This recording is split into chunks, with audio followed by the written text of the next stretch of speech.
আমি 500 টাকা হলে রিচার্জ করব।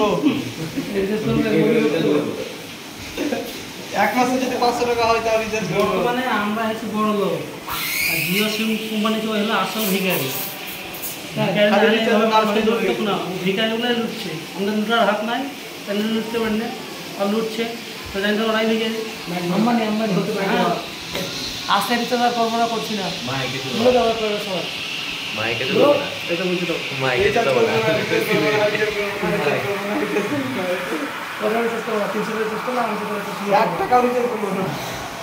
বন্ধ আমাদের লাস্ট আমাদের কোর্স জিও সিম কিছু চালাবো, সিমই চালাবো।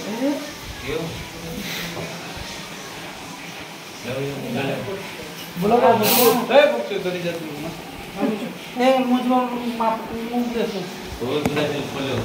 আজ থেকে 299 রিচার্জ করা বন্ধ, আন্দোলন কমপ্লিট।